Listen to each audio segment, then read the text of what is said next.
Before we get on the review, first and foremost, I need to apologise for my sort of pasty arms that are on show today. And also apologies to the ladies who are expecting more muscles than this, and also horrible armpit hair. So yeah, on with the review.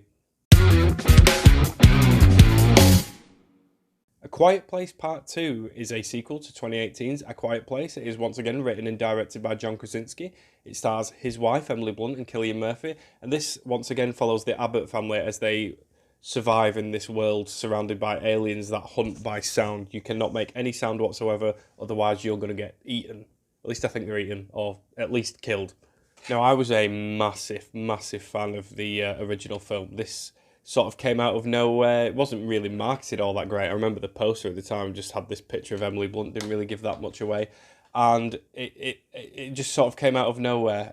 I absolutely adored it. It's hard to think that a concept so simple, aliens invade Earth and you cannot make a sound. You can't speak, you can't make any sound whatsoever, otherwise they hunt you. So for a concept that simple, not to be thought of at the time it did, it's absolutely amazing. And John Krasinski did a great job at directing it.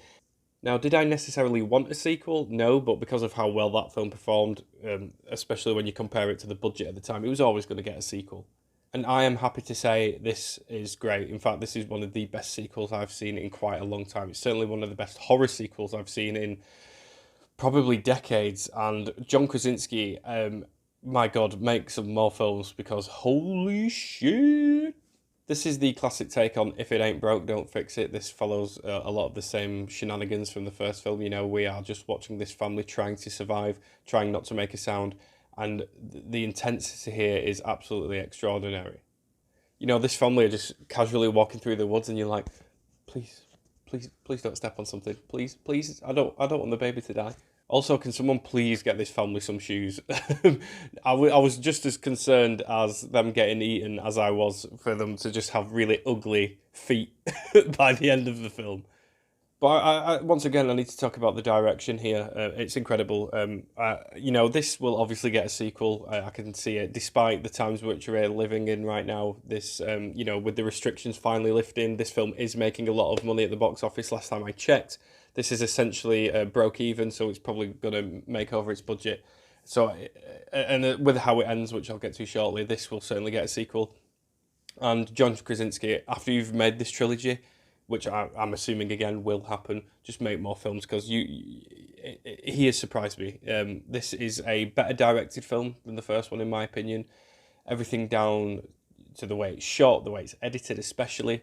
There's such a great use of cross editing here. There is sort of three separate storylines. We have Emily Blunt trying to find some medicine. You have the younger brother looking after the baby, but the forefront of the story is Cillian Murphy and the young deaf girl. And they are sort of, they've heard rumours that there could be some form of safe haven for them to go, and we follow them as they try and find this safe haven. And Cillian Murphy is a great addition here.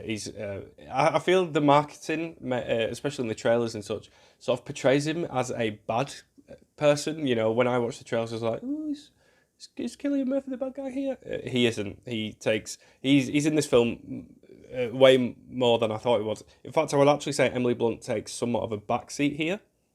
And once again, with that cross editing, with these three sort of separate storylines going on at the same time, the way tension builds simultaneously with each of these scenes, and they cut from one another.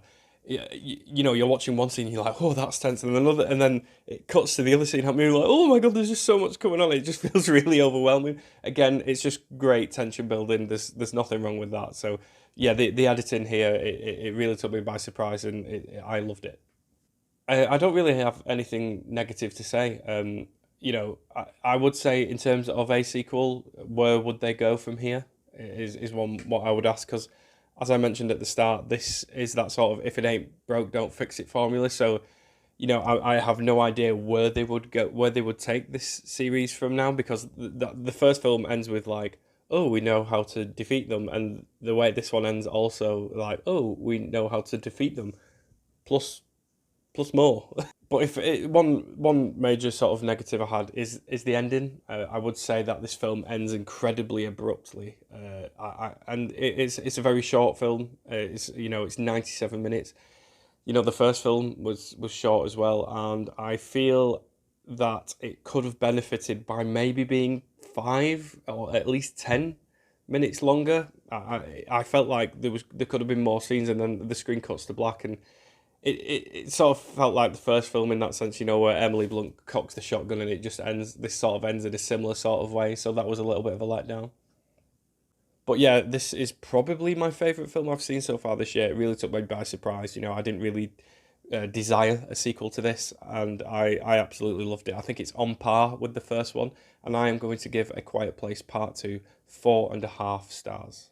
I think this would make for an excellent double bill sort of showing, which is what I did. The cinema that I watched it at were doing Quiet Place 1 followed by the sequel, and because this one is set directly after the first one, you know, I feel like, you know, if it's ever a rainy Saturday night, you can get a takeaway, watch these back to back, you will not be disappointed. So once again, guys, thank you very much for watching. Please like, subscribe, and all that cringy shit I don't like saying, and I will see you on the next episode of James Eddy Reviews. Bye.